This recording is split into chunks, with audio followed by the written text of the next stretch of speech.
YCP అధినేత జగన్ కాంగ్రెస్ కు దగ్గరవుతున్నారా? ఆంధ్రప్రదేశ్లో కూటమి సర్కార్ను తట్టుకోవాలంటే ఇండియా కూటమే సరైందని భావిస్తున్నారా? ఇన్నాళ్లు బీజేపీతో ఫ్రెండ్లీగా ఉన్న జగన్ ఇప్పుడు సడన్ గా రూట్ ఎందుకు మార్చారు?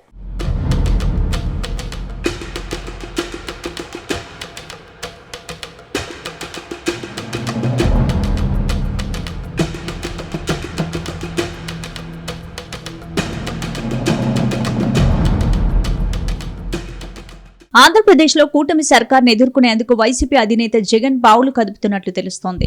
ఇండియా కూటమితో కలిస్తే చంద్రబాబును కట్టడి చేయొచ్చని జగన్ ఆలోచనగా కనిపిస్తోంది. అసెంబ్లీలో వైసీపీ ఎమ్మెల్యేలతో కలిసి నిరసన తెలిపిన జగన్ కూటమి సర్కార్పై విరుచుకుపడ్డారు. ఏపీలో జరుగుతున్న అరాచక పాలనను దేశ ప్రజల దృష్టికి తీసుకెళ్లేందుకు ఈ నెల 24న ఢిల్లీలో ధర్నా చేయబోతున్నానంటూ జగన్ ట్వీట్ చేశారు. అంతేకాదు, తమతో కలిసి వచ్చే పార్టీలన్నింటినీ కలుపుకొని పోరాటం కొనసాగిస్తామని చెప్పారు. ఇదే ఇప్పుడు చర్చగా మారింది. గతంలో ఎప్పుడూ ఒంటరి పోరాటాలకే సై అన్న జగన్ కలిసి వచ్చే పార్టీలతో కలిసి ముందుకు పోతామని చెప్పడం ఆసక్తి రేపుతోంది.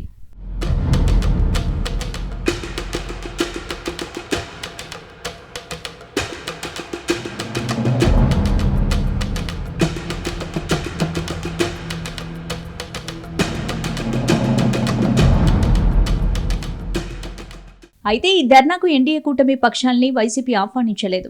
ఎందుకంటే ఆ కూటమి ఏపీలో అధికారం చెలాయిస్తోంది. ఇండియా కూటమితో జగన్కు సత్సంబంధాలు లేవు. ముఖ్యంగా కాంగ్రెస్ను ఆయన తీవ్రంగా వ్యతిరేకిస్తారు. ఇండియా కూటమిలోని టీఎంసీ, డీఎంకే, శరద్ పవార్ పార్టీలతో సన్నిహిత సంబంధాలే ఉన్నాయి.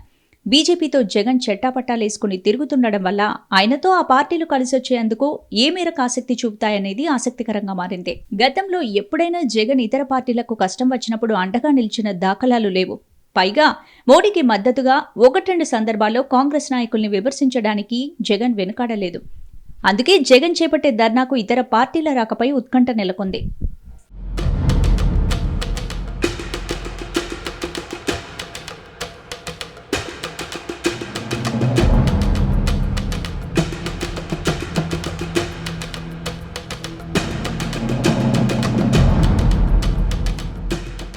ప్రస్తుతం కాంగ్రెస్ పార్టీకి దగ్గరయ్యేందుకు వైసీపీ అధినేత జగన్మోహన్ రెడ్డి గట్టి ప్రయత్నాలు చేస్తున్నారని ఢిల్లీ వర్గాల్లో విస్తృత ప్రచారం జరుగుతోంది.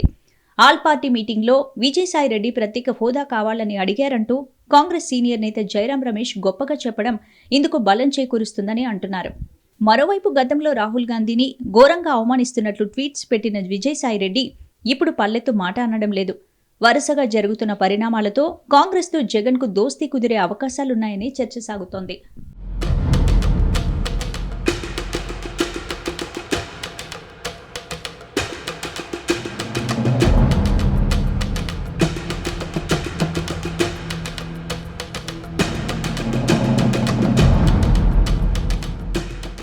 మరోవైపు జగన్కు కాంగ్రెస్ పార్టీతో దోస్తాన కుదిరితే వైఎస్ షర్మిల ఏం చేస్తారన్నది ఆసక్తికరంగా మారింది.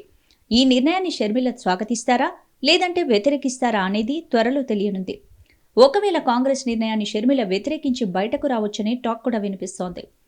ఒకవేళ 2 పార్టీల మధ్య పొత్తుకు ఆమె అంగీకరిస్తే అన్నతో కలిసి కూటమి సర్కార్పై పోరాటం చేయాల్సి వస్తుంది. చూడాలి మరి. ఈ నెల 24న ఢిల్లీలో వైసీపీ నిర్వహించే ధర్నాకు కాంగ్రెస్ పార్టీ మద్దతిస్తుందా లేదంటే సైలెంట్గా ఉంటుందో చూడాలి.